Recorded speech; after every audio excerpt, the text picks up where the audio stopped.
जो कुछ भी कर लो भक्ति में कोई फायदा नहीं है, लेकिन विश्वास है तो आपके द्वारा की गई तनिक भाव भी ठाकुर जी को स्वीकार है। और केवल ठाकुर जी के नहीं, आपके जीवन के संबंधों में भी, चाहे वो पति पत्नी का हो, चाहे वो माता पिता पुत्र का हो, चाहे वो मित्रों का हो, चाहे वो सखत्व का हो, कोई भी संबंध विश्वास पर ही टिकता है। और अगर विश्वास नहीं है तो फिर उस संबंध की कोई वैल्यू नहीं है। भगवान जब युधिष्ठिर रोया, युधिष्ठिर का शोक सुना, तब तक ठाकुर जी को बिल्कुल पीड़ा नहीं हुई। जब युधिष्ठिर ने कहा मैं नरक जाऊंगा, ठाकुर जी बोले मैं द्वारिका छोड़ के यहां खड़ा हूं। जगत नियंता जगदाधार परमात्मा जिसके अधीन पूरा विश्व है, जिसकी भ्रगुटी पर पूरा विश्व नृत्य करता है, वो तेरे सामने खड़ा और तू कह रहा है तू नरक जाएगा। ये बोले नहीं, ठाकुर जी मन में सोचे और मैंने विचार किया कि इसको विश्वास नहीं है, और विश्वास नहीं है इसलिए मैं कुछ प्रवचन करूं उससे इसका कल्याण होने वाला नहीं है। अर्जुन को विश्वास था, क्योंकि गीता में अर्जुन कहता है करिष्ये वचनम तव, आप जो कहोगे, जैसे कहोगे, जब कहोगे, मैं तैयार हूं करने को। भगवान बोले देख ले, तैयार है? बोले हाँ बिल्कुल तैयार हूं। तो ठीक है, आप परीक्षा लेके देख लो। ठाकुर जी बोले ऐसे बोल के परीक्षा नहीं, ये तो समय आएगा तब लूंगा।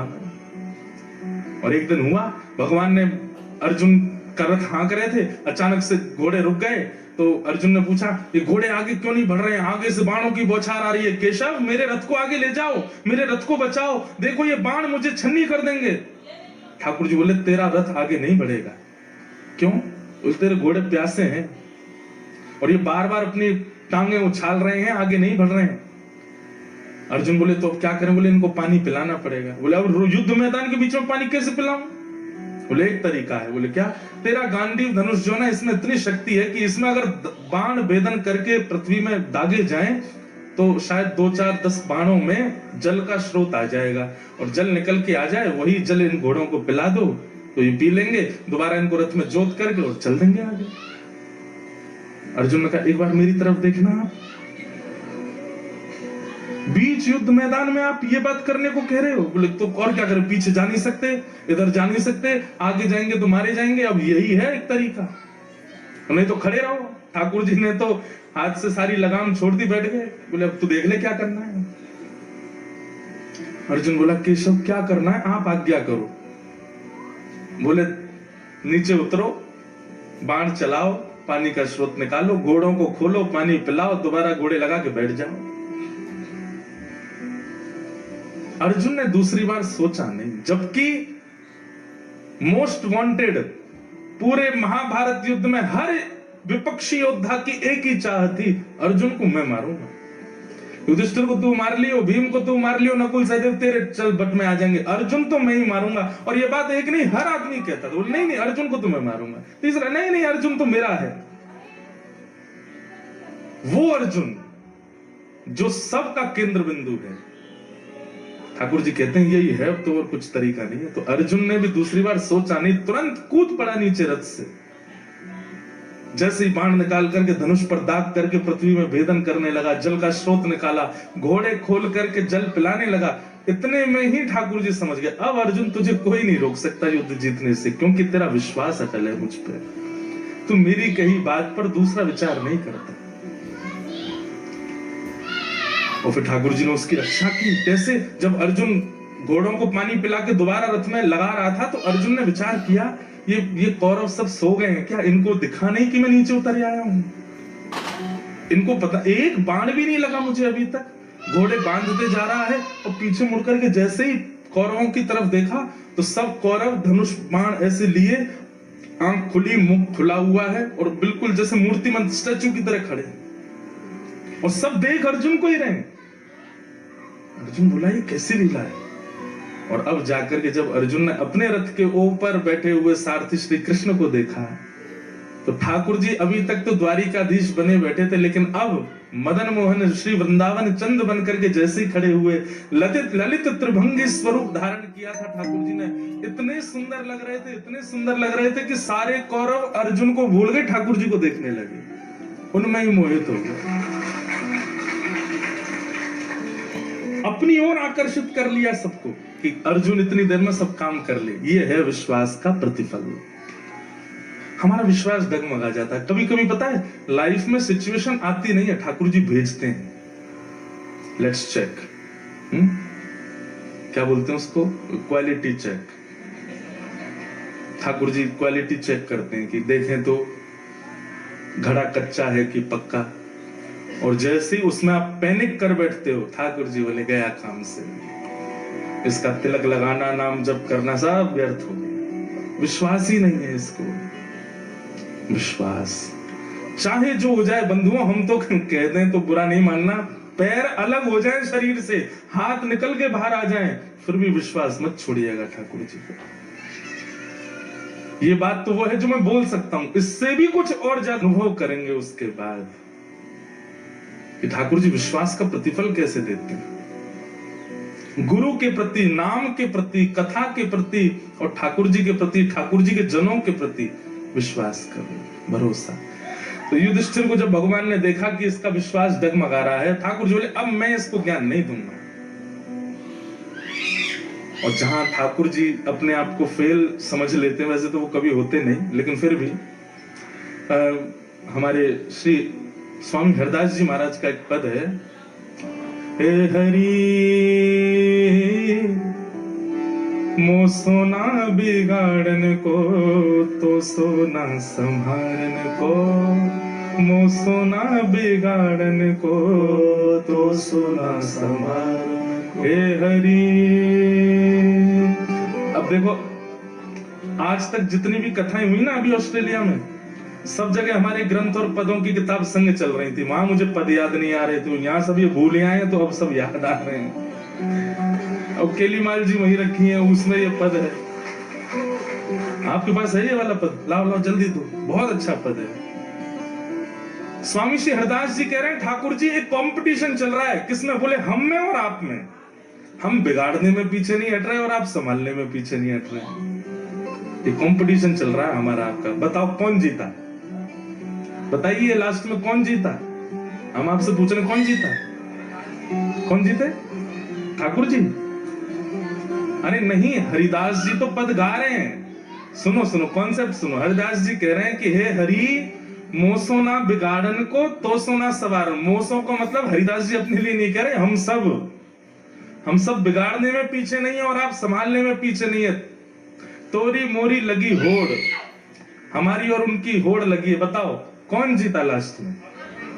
हम जीते, ठाकुर जी हार गए। हम बिगाड़ने में ठाकुर जी से आगे निकल गए। ठाकुर जी बेचारे सिर पर हाथ धरे उठे, राम राम कितना बिगाड़ते हैं। हमारे भारत में सुनो, ठाकुर जी ने सही में हाथ खड़े कर दिए, सरेंडर कर दिया हमारे आगे। क्यों?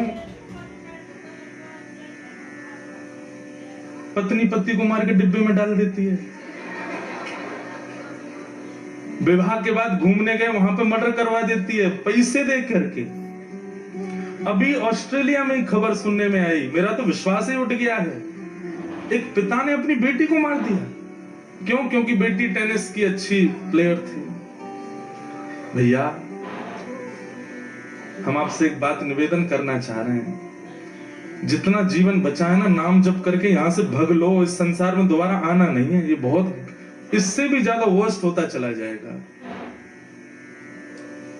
आप सब तो ऑस्ट्रेलिया में रहते हैं, हम तो वैष्णवों के बीच में रहते हैं, इसलिए हमें ज्यादा पता नहीं लोग क्या क्या खा लेते हैं, क्या क्या विचार कर लेते हैं, कैसे कैसे संबंधों में रहते हैं, कैसी कैसी विचारधाराएं लोगों के चित्त में प्रकट होती हैं। इसलिए भैया अगर आप लोग इस कथा में बैठे हो तो आप भाग्यशाली हो। आज ही नियम ले लीजिए, खूब नाम जप कीजिए, खूब ठाकुर जी पे भरोसा करके, खूब भजन करके भैया निकल लो यहां से।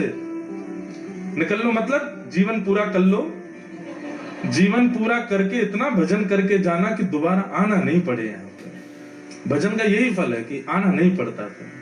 ठाकुर जी अपने पास ही रख लें। नित्य ठाकुर जी से प्रार्थना करो, हे प्रभु मत दर्शन दो, मत आओ सामने, मत करो कुछ भी, बस ये कर देना कि प्राण निकले, पुनः नहीं आना पड़े इस धरती पे।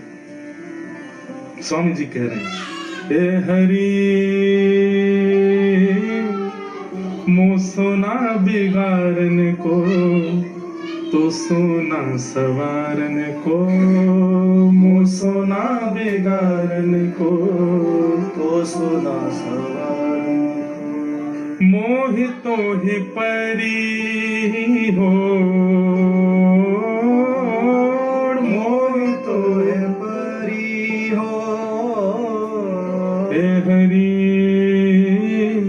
मो सोना बिगाड़न को तो सोना सवारन को, वो सोना बिगाड़न को तो सोना सवार। अंत में स्वामी जी महाराज कहते हैं, कहे श्री हरिदास हम जीते हारे तुम, कहे श्री हरिदास हम जीते हारे तुम। हम जीत गए नाथ, हमने बिगाड़ने में सारी हदें पार कर दी।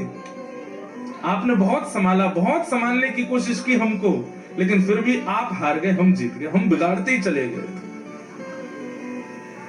तोड़ ना तोड़, फिर भी तोड़ नहीं है। आपको हरा करके हम आगे निकल गए बिगाड़ने में, और हमें पता चल गया कि आप हार गए हो, तब भी हम रुक नहीं रहे, बिगाड़ते ही जा रहे हैं। ए हरि तो मो सोना बिगाड़न को तो सोना सवारन को, वो सोना बिगाड़न को तो सोना सवार। युधिष्ठिर जी के चित्त में जब अविश्वास का दर्शन ठाकुर जी को हुआ, बहुत पीड़ा हुई ठाकुर जी। बताऊं, मैं यहाँ पे द्वारिका छोड़ के या बिल्कुल छाया बन के खड़ा हूं महाभारत युद्ध में, और ये कहता है कि नरक जाएगा।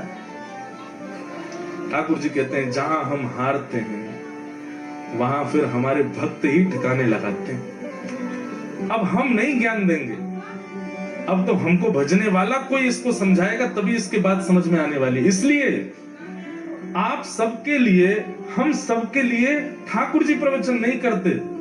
रसिकों को प्रवचन के लिए, कथावाचकों को प्रवचन के लिए, हरिजनों को ठाकुर जी चुनते हैं कि भाई तुम ही समझाओ, मेरी बात समझ में आने वाली नहीं है, क्योंकि मेरे प्रति विश्वास में अभी कहीं कमी है। और एक बात स्पष्ट कहते हैं, अगर विश्वास प्रगाढ़ होता तो आपको समझाने ठाकुर जी ही आ जाएंगे। सूरदास के सामने आते थे, कालिदास के सामने आते थे, कृष्णदास, कुम्मन दास, मीराबाई, सबके सामने ठाकुर जी आते थे, क्योंकि उनका विश्वास प्रगाढ़। और जिनका विश्वास प्रगाढ़ नहीं, उनके लिए हरिजनों को आना पड़ता है। ठाकुर जी ने युधिष्ठिर से कहा, अब तो तुमको कोई और समझाएगा। बोले कौन? रणभूमि में मेरी प्रतीक्षा कर रहे हैं बाणों की सैया पर लेटे पितामह भीष्म, उनके पास चलो। भीष्म पितामह का नाम सुनते ही युधिष्ठिर प्रसन्न हो गए। बोले हाँ, वो तो हमारे घर के बड़े हैं। ठाकुर जी बोले, हम वे वही समझावे, वो तो अच्छा बड़ो है। अच्छा, ठाकुर जी छोटे भी हैं ना आयु में, इसलिए भी इन लोगों का भाव कम है ठाकुर जी के प्रति। मतलब प्रेम है, भाव है, लेकिन वो विश्वास नहीं है चित्त में।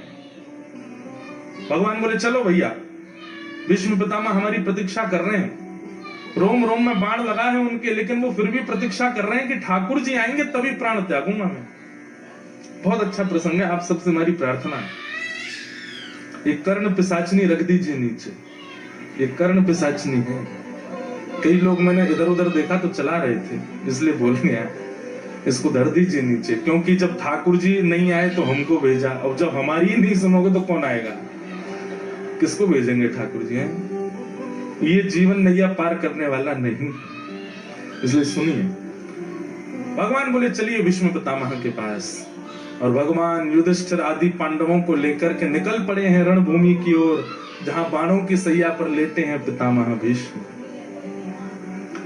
भीष्म पितामह को एक बार बंधुओं बताएं आपको, अगर हिंदू हैं, अगर सनातनी हैं, तो जीवन में एक बार आद्योपांत महाभारत पढ़िए।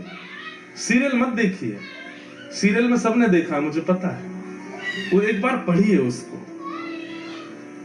गीता प्रेस गोरखपुर की सीधी हिंदी टीका है, एक एक श्लोक का वर्णन है।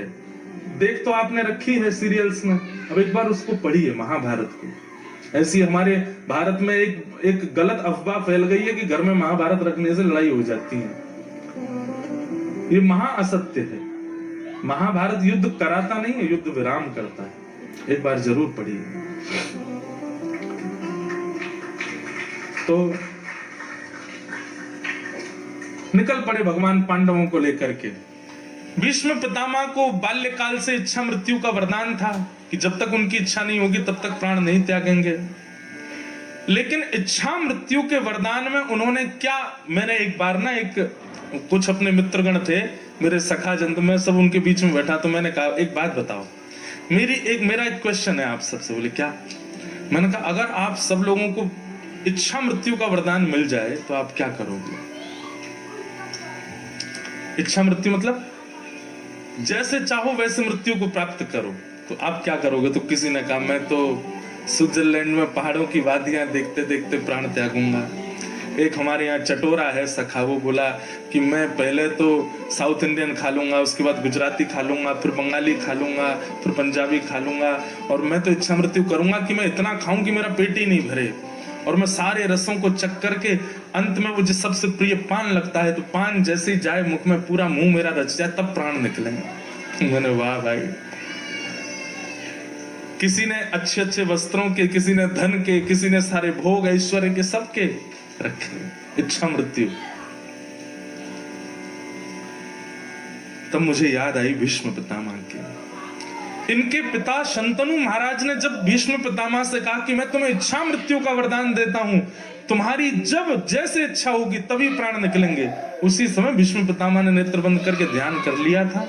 शंख चक्र गदा पद्मधारी श्रीमन नारायण मेरे सामने मंद मंद मुस्काते हुए खड़े होंगे, मैं उनके सर्वांगीण अंग का दर्शन कर रहा हूंगा, वे मेरे तन का स्पर्श कर रहे होंगे, मैं उनके मुखमंडल का दर्शन कर रहा हूंगा, उसी समय मेरे प्राण निकले। मैं ऐसी इच्छा रखता हूं और मुझे कुछ नहीं चाहिए। मेरे पत्नी हो, बच्चे हो, परिवार हो, ये खाने की वस्तु आज कुछ नहीं। पीतांबरी कसी हो, मुखड़े पे एक हंसी हो, छवि मन में ये बसी हो, जब प्राण तन से निकले, इतना तो कहना स्वामी।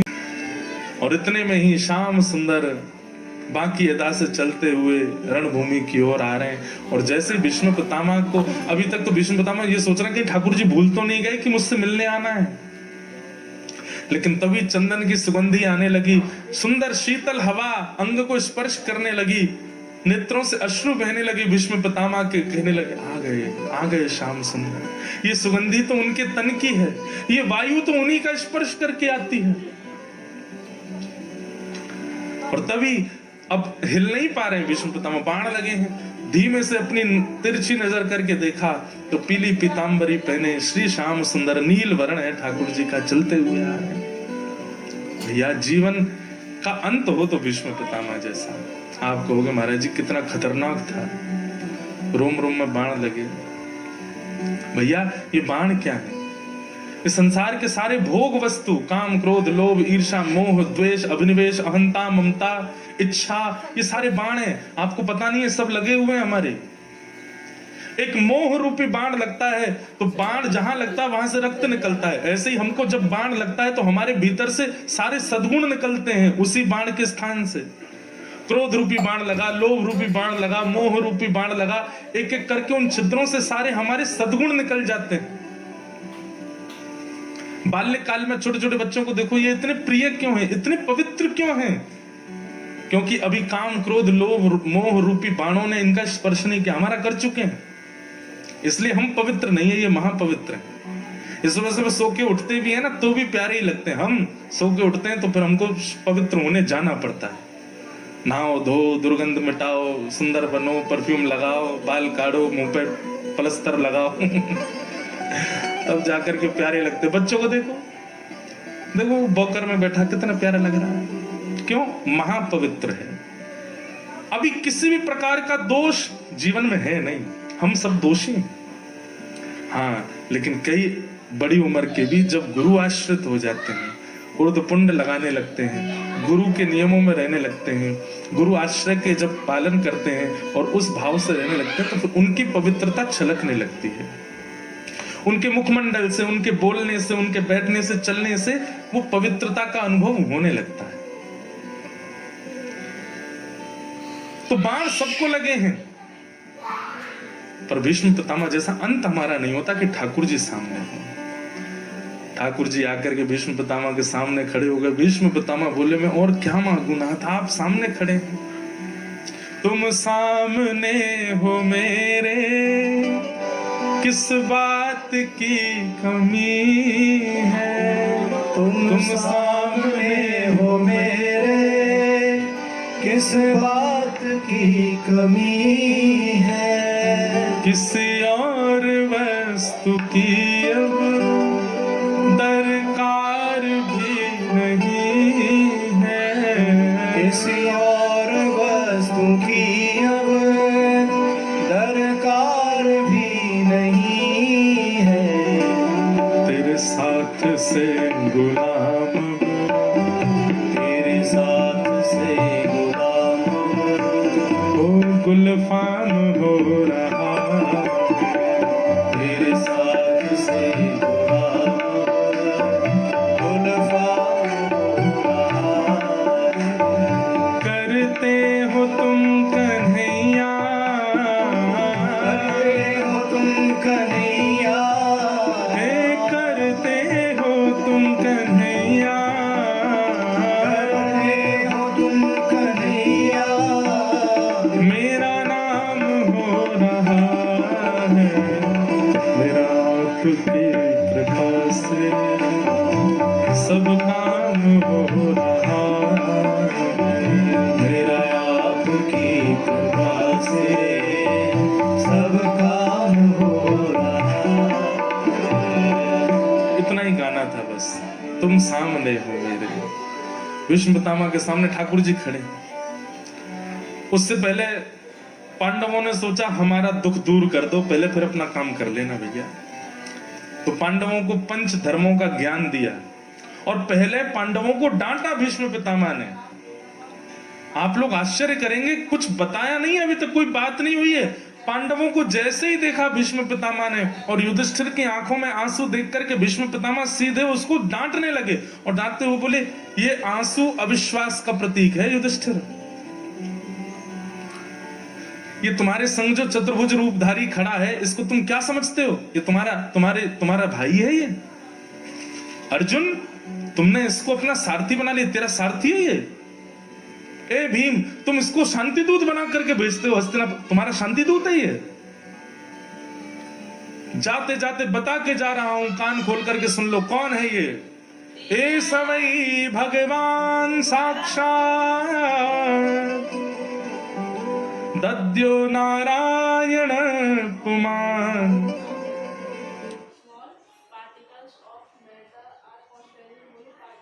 एक्सपेरिमेंट करने का मन तो करता है, पर सबने पूछा फैमिली वालों के सामने ये पहनेगी, तो उनके सामने बिल्कुल नहीं। पूरे ब्रह्मांड का नायक साक्षात नारायण भगवान है ये। इनको तुम अपना भाई समझते हो, इनको तुम अपना सारथी समझते हो, इनको तुम अपना शांति दूत बना के भेजते हो, और इनके रहते हुए तुम्हारे अंदर अविश्वास है। ये तुम्हारा दुर्भाग्य है। ठाकुर जी, आपको तो कौरवों का पक्ष लेना चाहिए था। हमारी तरफ आते तो हम आपके प्रति विश्वास प्रकट करके दिखाते। भगवान बोले, मुझे आने में कोई दिक्कत नहीं थी, पर जहां नारी का सम्मान नहीं होता ना, वहां भीष्म पितामह जैसे लाख खड़े हों, मैं उस स्थान को नहीं चुनता। द्रौपदी का चीरहरण किया था दुर्योधन ने, और तुम उसके यहां खड़े थे।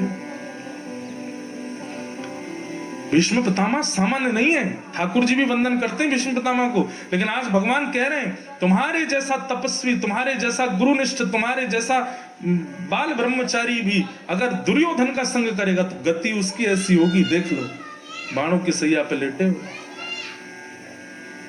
पांडव भले ही इतने योग्य ना हो, मेरे प्रति भले ही थोड़ा भी अविश्वास कर रहे हैं, लेकिन दुराचरण नहीं करते हैं, इसलिए इनका संग कर रहा हूं। भीष्म पितामह ने पांडवों को ज्ञान दिया, अंत में बोले अब मैं अपना कार्य करूं। ठाकुर जी से बोले आ जाओ सामने, मेरे नेत्रों के आए। हरि जी मोरे नैनन आगे रहियो, हरि जी मोरे नैनन आगे। सामने ठाकुर जी खड़े और भीष्म पितामह कहते हैं, मेरी इच्छा मृत्यु है, अब जब तक मैं मर ना जाऊं मेरे सामने ही रहिएगा। एक एक रों को आपके को देखूंगा, नेत्र देखूंगा, नासिका देखूंगा, होठ देखूंगा, आपके सर्वांगीण अंग का दर्शन करते हुए और अपनी कुछ मन की भावना है वो आपको सुनाना चाहता हूं। और भीष्म पितामह ने यहाँ पर स्तुति गाई, इसको भीष्म स्तुति कहते हैं। अगर कोई व्यक्ति नित्य भीष्म स्तुति गाता है तो ये बात कंफर्म है, भागवत जी सामने रख करके हम बोल रहे हैं कि अंतिम श्वास जब कभी भी निकलेगी उससे चाहे 1 मिनट पहले ही सही श्री हरि का दर्शन होगा। हरि के दर्शन के बाद ही प्राण निकलेंगे। अगर कोई व्यक्ति नित्य भीष्म स्तुति का पाठ करता है तो श्रीमद् भागवत में सबसे पहले हमने जो अध्ययन किया, जो याद किया स्तोत्र, वो यही है, भीष्म स्तुति। भीष्म पितामह गा रहे हैं, पूरी तो नहीं गाऊंगा, तो 2-3 श्लोक गा के फिर उनकी व्याख्या करेंगे और फिर कथा को विश्राम देंगे। बहुत अच्छा, इसमें ब्रज का भाव भी आएगा। श्री भीष्मोवाच इतमते रूपकल्पिता वितृष्णा भगवत सात्वत पुंगवे विभुम्ने स्वसुखमुपगते क्वचिद्विहर्तुं प्रकृतिमुपेयुषि यद्भवत् प्रवाह त्रिभुवनगमनं तमालवर्णं रविकरगौरवराम्बरं दधाने वपुरलककुला वृताननाब्जं विजय सखेरतिरस्तु मेन वद्या युधितुर्गर्जो विधुम्न विश्व कचलुलितश्रमवाशलङ्कृताशे मम निशितशरै निकायुरक्षा त्वचिविलसत्कवचेस्तु कृष्ण आत्मा सपदि सखे वचो निशम्य मध्ये निज परयोर्वलयोरथं निवेश्य स्थितवती परशैलिकायुरक्षणा हतवती पार्थ सखेरथ महास्तु।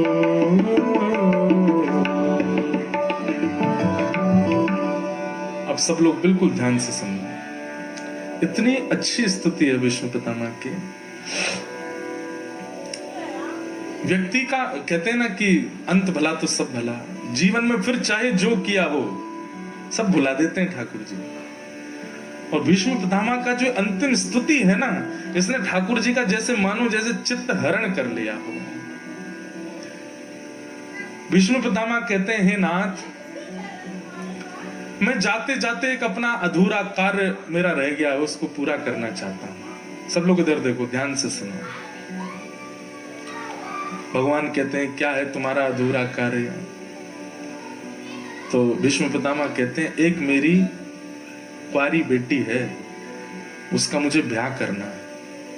और पिता बिना बच्चों को सेटल किए अगर चला जाए तो पिता बड़ा, उसकी आत्मा बड़ी दुख पाती है कि मैं अपने बच्चों को भी सुखद करके नहीं गया। हे नाथ, मैं प्राण त्यागने से पूर्व अपना एक अधूरा काम कर जाऊं, बस अपनी बेटी का एक अच्छे वर के साथ ब्याह कर दूं। आप लोगों को आश्चर्यजनक नहीं लगी ये बात? भीष्म पितामह ब्रह्मचारी है, उनकी पुत्री है ही नहीं, लेकिन वो पुत्री संबोधन कर रहे हैं। ठाकुर जी पहले स्तब्ध होकर, वे भीष्म पितामह, तुम्हारे ब्रह्मचर्यत्व की दाग देते हैं सब लोग, और ये कहीं और तुम्हारा चल रहा था क्या?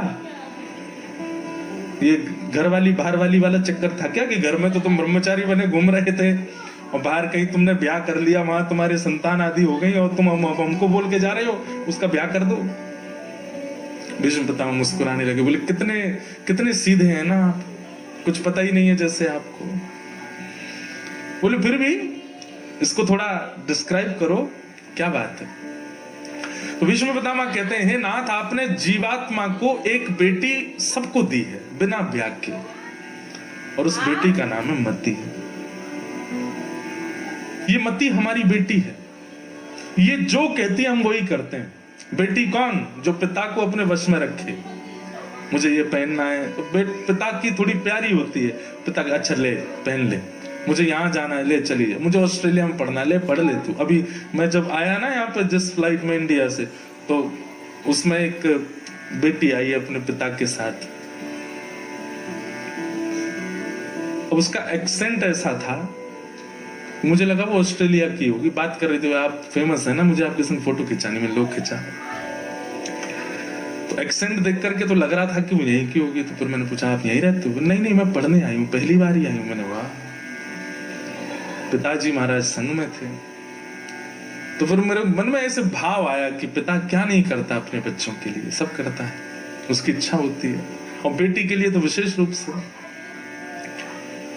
और जहां कहीं ये पुत्रियों के प्रति जो दुर्भावना पिताओं में आ जाती है, वो पिता सबको अपने वश में रखती है। इसकी इच्छा हो तो हम जाते हैं, इसकी इच्छा हो तो हम खाते हैं, इसकी इच्छा हो तो हम पहनते हैं, इसकी इच्छा हो तो हम सब क्रिया करते हैं।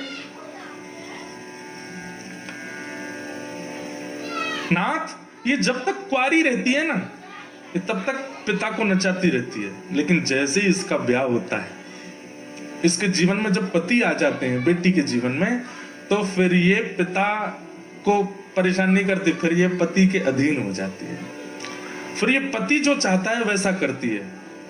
हे नाथ, हम सबकी मति कुंवारी है, और इस कुंवारी मति के एकमात्र पति आप हैं। अगर आप इसका वर्ण कर लेंगे तो ये आपके अधीन हो जाएगी, और मति अगर आपके अधीन हो गई तो हमारा जीवन सफल हो जाएगा नाथ। इसलिए मेरा ये अधूरा काम मृत्यु से पहले पूरा कर दीजिए। समझ में आई बात की? यूं ही टप टप बजा दी ताली, आई ना? विष्णु पितामह कह रहे हैं, मृत्यु से पहले नाथ मेरी इस मति को आप स्वीकार कर लीजिए, इससे ब्याह कर लीजिए, आप इसको अपने अधीन कर लीजिए। भगवान बोले, हमसे क्यों ब्याह कराना है? बहुत अच्छे अच्छे वर हैं दुनिया में, किसी और से ब्याह करा दो। तो विष्णु पितामह कहते हैं, आपसे बढ़िया कौन मिलेगा? त्रिभुवन कमनम तमाल वर्णम रविकर कौरवरांबरम दधाने। अरे ऐसो चटक मटक सो ठाकुर, तीनों लोकन हूँ मैं ना। ऐसो चटक मटक सो ठाकुर, तीनों लोकन हूँ मैं ना। हमारा आज गाने का मन कम कर रहा है, एक दो लाइन गा के हमारा यूं होता है, कथा तो कहते हैं, अब ऐसे लेट हो गए बहुत। लोकन हूँ मैं नाए, तीनों लोकन हूँ मैं नाए, हाँ लोकन हूँ मैं नाए, तीनों लोकन हूँ मैं नाए। ऐसो चटक मटक सो ठाकुर, तीनों लोकन हूँ मैं नाए। ओ ऐसो चटक मटक सो ठाकुर, तीनों लोकन हूँ मैं नाए। विष्णु पितामह कह रहे हैं, आपसे प्यारा कौन है ठाकुर जी इस संसार में, जिसको मैं अपनी पत्नी बेटी दूं? मेरी बेटी तो आपसे ही ब्याह करेगी। ठाकुर जी बोले, केवल सुंदरता नहीं देखनी चाहिए, होने वाले दामाद में केवल सुंदरता है और कर दिया ब्याह, पता चली बुद्धि गुड़गोबर है पूरी, समझदारी भी होनी चाहिए, बहुत सारे गुण देखने चाहिए दामाद में, तब जाके बेटी का ब्याह करना चाहिए। सौंदर्य देख करके ब्याह नहीं, शौर्य भी होना चाहिए। अरे कल को जीवन में अप डाउन आएगा तो बेटी की रक्षा करने वाला हो ना, ऐसा थोड़ी हो कि ब्याह करा दिया और जीवन में विपरीतता आ गई तो बेटी के पीछे छुपा है, तुम बचाओ मुझे तो मैं क्या करूं अब, ऐसा थोड़ी होना चाहिए, शौर्यवान होना चाहिए। विष्णु पितामह बोले, एक आईना रख लीजिए अपने आगे, क्योंकि जो जो आप गुण बोलते जाओगे मैं सब आप में दिखा दूंगा। ठाकुर जी बोले, शौर्य कहाँ है हमें? अरे राजाओं के डर के मारे बीच नदी, बीच समुद्र में नगरी बना करके रहते हैं हम तो द्वारिका में। लोग बाग ये कहते थे जब ठाकुर जी थे पृथ्वी पे कि राजाओं के डर के मारे समुद्र के बीच में नगरी बना के रहता है कृष्ण, इसको डर लगता है राजाओं से। भीष्म पितामह बोले आप जैसा शौर्य किसका होगा? बोले क्यों? युधितुर गर्जो विधुम्न विश्व क्वच लुलित श्रम वार्य लंकृताश्य मम निशित शरैर विविद्यमान त्वचि विलसत कवचेस्तु कृष्ण आत्मा। आप जैसा शौर्य किसका हो सकता है नाथ? क्यों? बोले अर्जुन को एक बाण स्पर्श नहीं कर पाया महाभारत युद्ध में। क्यों? क्योंकि आप उसके रक्षक थे, आप उसके सामने सारथी बनकर के बैठे थे। जबकि अर्जुन सबका केंद्र बिंदु था, लेकिन उस अर्जुन को एक बाण स्पर्श नहीं कर पाया। इसमें अर्जुन का शौर्य नहीं है, आपका शौर्य है। मैं देखता था जैसे ही बाण चलाया जाता था, इतनी द्रुत गति से आपकी नजरें घूमती थी, कहां से बाण अर्जुन के पास आ रहा है। आप तुरंत रथ को इतने इस तरीके से घुमाते थे कि वो बाण इधर उधर से निकल जाता था, एक बाण भी अर्जुन को छू नहीं पाता था। अर्जुन को भले ही लगता हो कि वो गांडीव धनुषधारी है, लेकिन मैं आज कहता हूं अर्जुन तेरी रक्षा इसलिए हुई क्योंकि द्वारिकाधीश तेरे सारथी हैं। तेरी इतनी हिम्मत है कि तू बाणों से बच जाए, वो भी मेरे बाणों से। भीष्म पितामह एक ऐसा बाण छोड़ते थे कि जिसका अभिमंत्र, जिसका नाम बोल के छोड़ा, वो चाहे गुफा में चला जाए, बाण वहां जाके मार देगा। कौन को फोन है भैया? मारो। कौन को है? कोई रीना जी को फोन आ रहा है, बात कर। ले जाओ ले जाओ। आपका ही है क्या फोन? है? अरे ब्याह हो गया है महाराज इनका भी। उठा लियो मैंने। जय हो। बोले वृंदावन बिहारी लाल। वो तो हम कभी कभी सीधे साधे बन के गंभीरता में कथा करते नहीं, तो हमको तो ऊधम ही आते हैं करने। हमको तो लाल जी के संग रहते तो ऊधमों के मन करते रहते, पर ऑस्ट्रेलिया विदेश है इसलिए हम यहाँ ज्यादा कुछ करते नहीं है। क्या बता रहा था मैं? शौर्य। हे नाथ आप जैसा शौर्य किसका होगा? ठाकुर जी बोले केवल सुंदरता और शौर्य से काम नहीं चलेगा, दामाद को प्रेमी होना चाहिए। और जैसे प्रेमी शब्द कहा ना, भीष्म पितामह की आंखों में आंसू आ गए।